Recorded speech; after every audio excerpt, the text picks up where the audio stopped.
So listen, y'all. It is a very special moment. We have one of the guests who first arrived on the podcast in our early stages, in our early beginnings. Dining room days. Dining room days. That's what we're calling them. That is the period. Yeah. Yeah, that's true. That's where we were. It was the dining room days. We were starting out fresh, so you were definitely a part of that. OGs. You've been a part of the growth. Yeah. Yeah. And the evolution. Mm-hmm.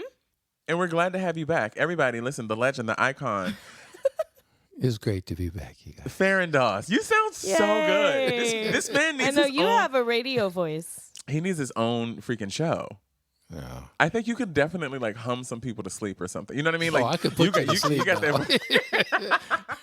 No, I feel like that's not a compliment. Well, I mean, no. You know they have podcasts that have people who use their voices to soothe people to sleep. It's a real thing. Wow. You didn't know about that? Podcasts for everything. Yeah. No, remember, I don't listen to podcasts. Yeah, you don't invest Only in Village anything. Vibes podcast, where hashtag it takes a village. Correct. Okay. And the village has none other than Pferron Doss returning. Welcome back to the show. Yeah, thank you for having me again. Thank you for coming back. So as you all can see right here in front, we have, well, for some of you who can see, the live can see, but you're listening, we have his new novel out, his new book, Crosshairs, Rogue Drones. Okay? So, Pferron, is it okay if I say Pferron, or do you prefer Mr. Doss? Oh, no, fair. What is new? What is new since you were last here? Well, I finished this fiction novel. Mm-hmm. Mm-hmm. And I was able to turn it into a movie script, and it also is finished and registered with the Writers Guild of America. That is super. And now that's something that you didn't do with your previous book. Freedom, correct. Yeah. I was asked many times to do it, but I didn't want to go there. So did you do the screenplay yourself? No, I paid somebody to do it, and I worked in conjunction with her. Okay. To get it done. So that you also had a bunch of creative freedom and it didn't start off that way, but towards the final session, there were some scenes that I pretty much mandated that they'd be in there, so I put them in there, and I also went through it and added some more things, so it was a collaborative. Got it. I really want to know. I mean, okay, so I guess my next question is, did you find it difficult to take the book and then turn it into a screenplay, or is that why you hired somebody? Like, your thoughts, I'm assuming when you were writing it, you already had thoughts of a screenplay. No. Oh, you didn't? Actually, no, I did not want to go there. Really? Yeah. It just happened one day. I was talking to a couple friends, and they said, well, this sounds more like a movie than a book. Got it. And so I bought the movie script writing software, bought a bunch of books, and said, why not? Let's scale back just a little bit. I want to get a sense of, give us a little bit of a, whatever you want to summarize about the book. What is the book about? Well, recreational drone racing is an international sport now. And after I lost my own drone in the backyard for 13 months, I went on the web and started asking this question, how many people like me are losing drones? And thousands of people are losing drones, and I was happy to be one of them. Okay. Tell us the story of the drone, of the missing drone. Did you tell us this the last time you were here, or no? No, I did not. Okay, then we have to hear this story. Okay, so I sucked at flying helicopters and remote control airplanes, so I moved over to the next best thing, drones. And I spent about a week doing research on different types of drones. And I saw all these videos where little kids were flying them and adults and everybody else. I said, well, I can do this. So I asked myself, how much money did I want to spend? And I decided that I would go in less than 100 just in case. Well, I got my drone in the mail, charged the battery, and within 7 minutes, it had flown over my roof, the neighbor's roof across the street, and I yelled for my wife to come help. And I chased it down the street, and I got my left and right hands mixed up, and I turned it the wrong way, and it ended up in a tree. And it still had a little juice left, so Wendy came over, and we tried to find it in the clump of trees and couldn't do it. That winter, we had 13 A inches. whole season later. The winter, I took my coffee mug and chair to the corner, and I had a sketch pad, and I drew each tree and every branch the best I could looking for it. I never found it. And that's when I started doing research about drones. Got it. And 13 months later, my neighbor brought it back, said it fell out of the tree. Wow. So I took it downstairs in the basement. I was just going to hang it by fishing wire. Mm-hmm. And I said, I wonder, does this thing work? So I charged it. I closed the bedroom door so it wouldn't escape. And I flew Controlled environment. Yeah, and I flew it in the bedroom, and it flies, but it has not gone outside. Are you You're not nervous brave about bringing it back outside? 7 minutes is a short amount of time. Okay.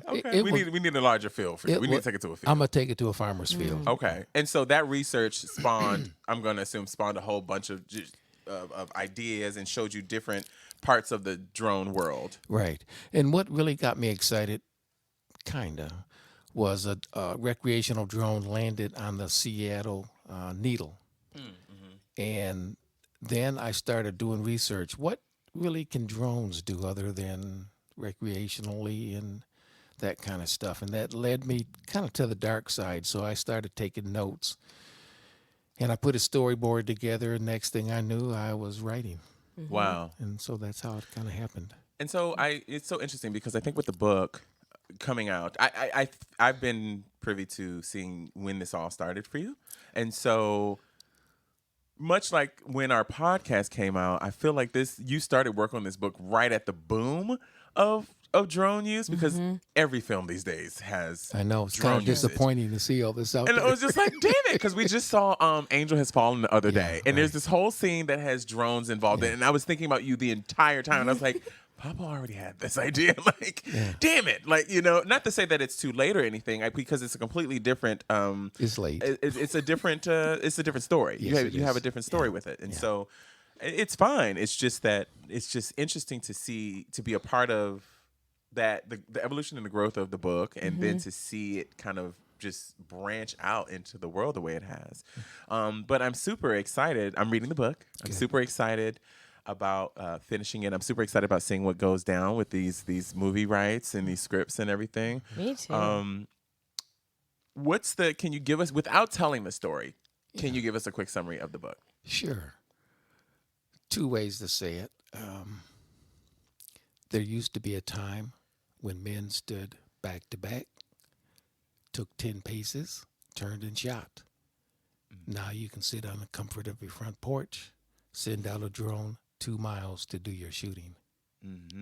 So that's the 10,000 foot level. But the story's about some bright kids, high school kids, who get involved in international drone racing or national drone racing. And because of an incident that happens early in the book, my main character learns how to weaponize his drone. And in doing so, there's a dark side, a very brief dark side. But the bottom line is the 3 kids end up working undercover. And they're recruited by gang members. And then the last chapter is... Some smart kids. The last chapter is an epic drone war with a couple hundred drones in the air at one time. Jeez. But for those who are afraid of violence, there's very little violence in the book. And the kids never are allowed to fly weaponized drones. But there's a secret that they get to use. Okay. You'll have to Ooh. Okay. Well, What is a weaponized drone? So, a drone that is weaponized can carry explosives, or you can attach a weapon to it, and you can fire it And control it from a transmitter. the government uses them a lot. But the difference is the drones that I'm talking about are probably have a wingspan of maybe 2.5, 3 feet versus the militaries are, small planes. Okay. Yeah. When I think of a drone, I just always think of I think the recreational ones, like the small ones. Recreational drone cute.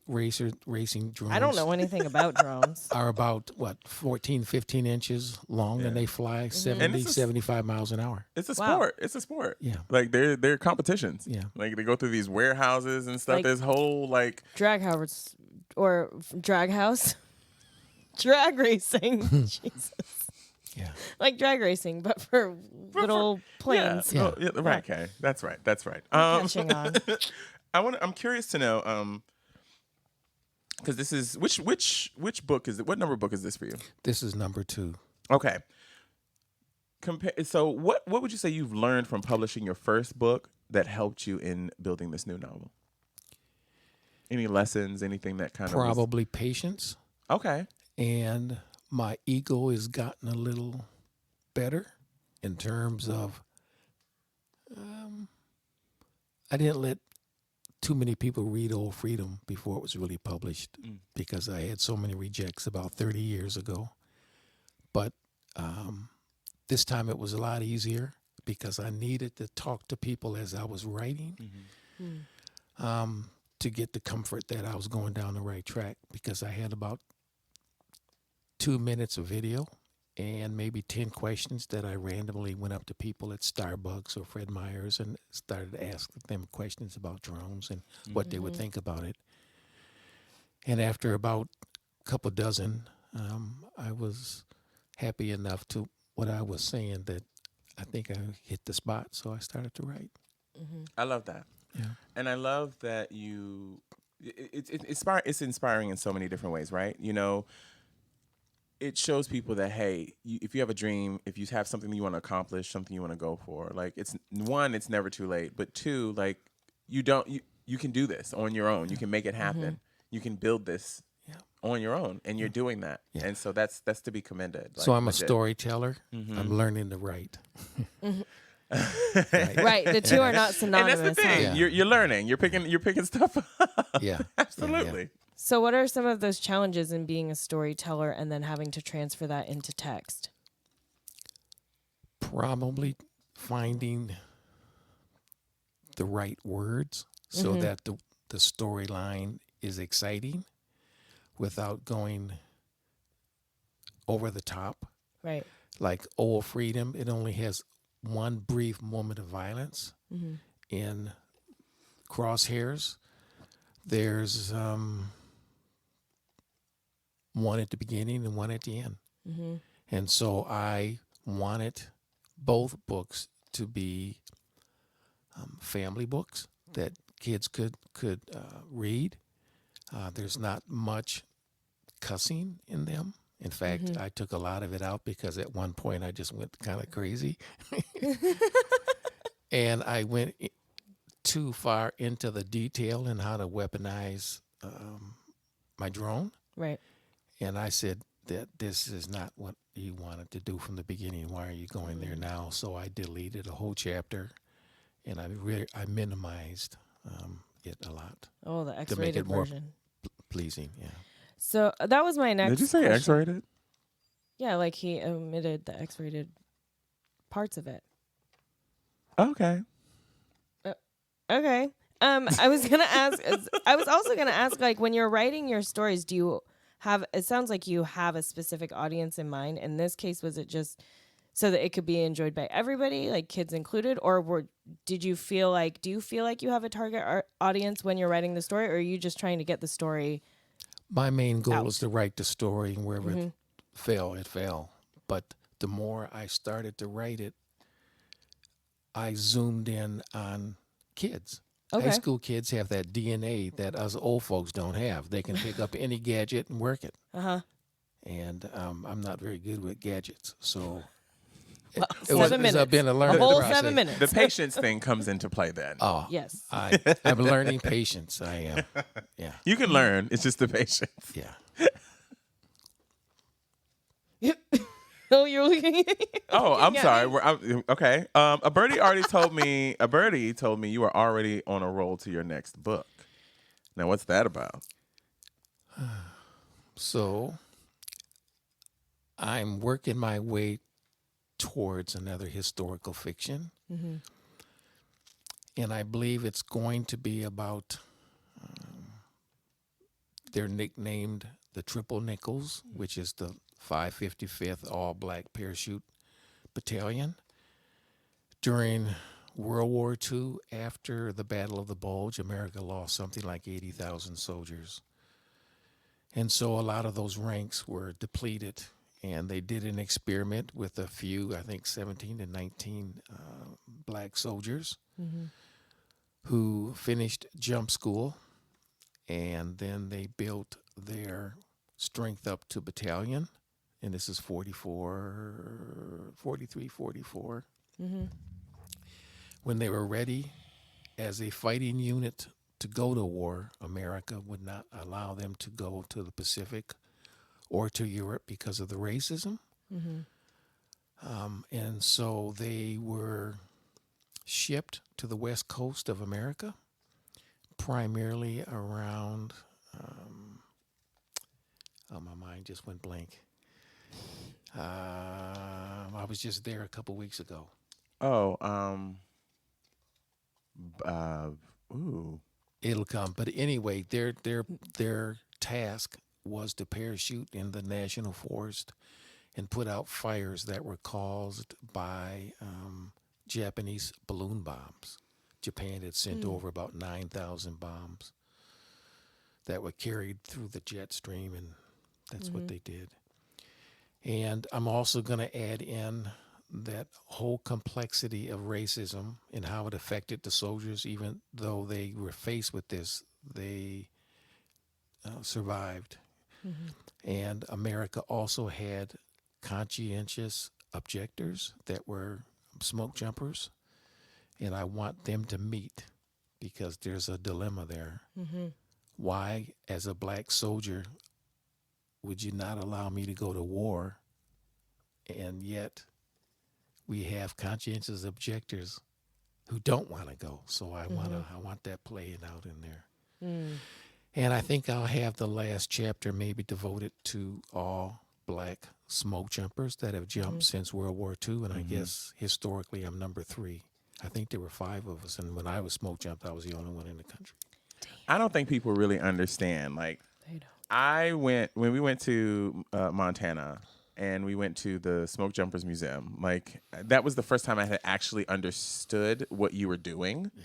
Like it just didn't register to me. I was just like, whoa, like you're like a national treasure. like I mean, busted up one of that. but still, nevertheless, a national treasure. Like I don't think people, you don't hear much about smoke jumping in areas that don't know. Yeah. You know what I mean? Yeah. It's just it's a huge. You really sacrifice your life on every mission. It's a mission. I didn't know it. You know, you're jumping in the fires, like, and you get caught up. You gotta draw the land out a certain way so the fire goes in a certain direction. You know, you got to be able to cut down trees if you get stuck. This is how you do it. You know, if one person goes down, everybody goes down, and you got to team up. It's wild. Like I thank you for your service. Yeah, 1, thanks. Yes. 2, it's amazing. When you took me to that museum, I was really glad we went. It was really important to me that we went to. I will go again. You have to go. If you ever go to Montana, you got to go to that museum. And they're still doing it today. It's incredible. It's incredible. The city I was in, by the way, is called Pendleton. Pendleton, yeah, that's what it was. Yeah, I remember it. Yeah. I was about to say piddle paddle. I don't know why. But yes, same thing. Thank you for doing that. And it's so funny because I've also been thinking, we went to the movies not too long ago, and that day I have been thinking, wow, they need to make a movie about smoke jumpers. And then one of the previews that we saw was a movie about smoke jumping, and I was just like, damn it! Yeah, there's been movies out about smoke jumpers before, but yeah. But it's true. Yeah, it's not something that people are like familiar with or that familiar with. So when you're doing, I'm sorry, did I cut you off? No, it's fine. Go. Please go. I was so when you're writing historical fiction, is it that it's something that you're already interested or know about, and so then you write stories? Or does it happen the other way around, in which you want to write a story, so then you go and research it? Obviously, with the smoke jumpers thing, like, that's personal to you. So, a quick story. In 1977, I was a rookie smoke jumper, and I was on a short detail to Winthrop, Washington. Mm-hmm. And I walked through the ready room, and there was a picture of these black soldiers on the wall. Mm. And I didn't pay it any attention. But 47 years later, our paths have crossed again. So there was 47 years that I had no thoughts of it whatsoever.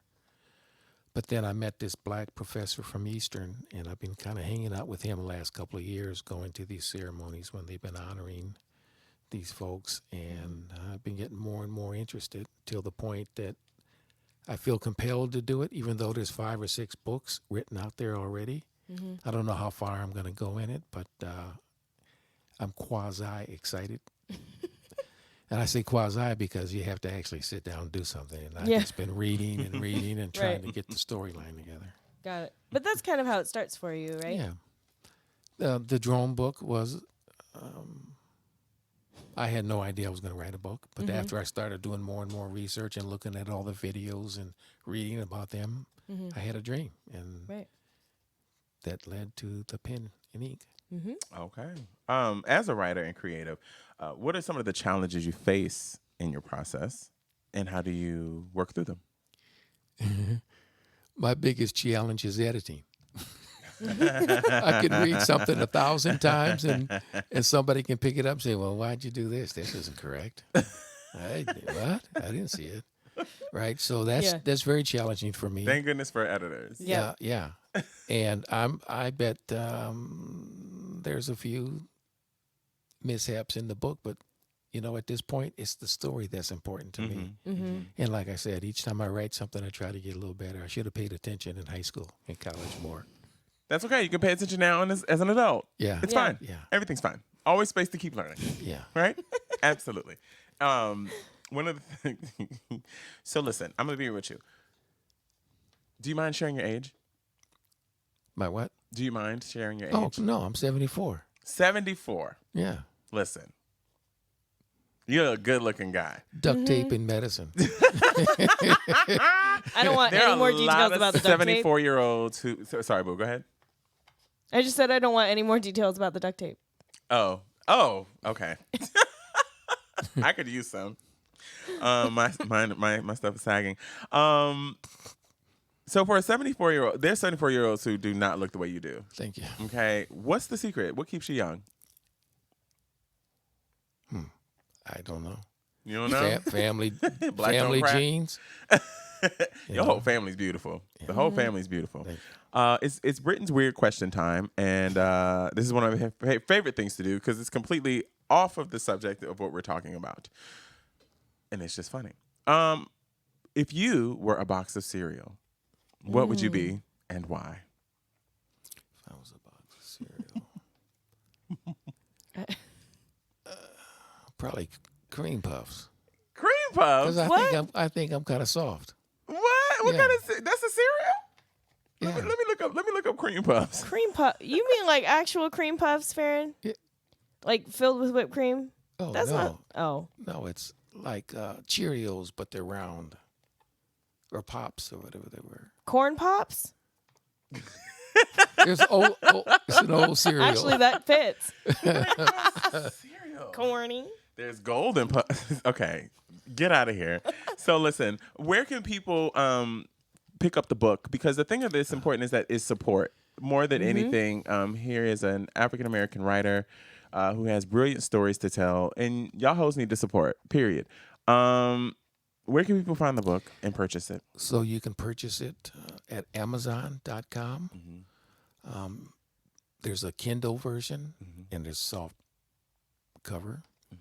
Barnes & Noble, BookLocker, one word, .com. Is that the first place that they should go to? Is Book Locker? Well, if they go to booklocker.com, I get more.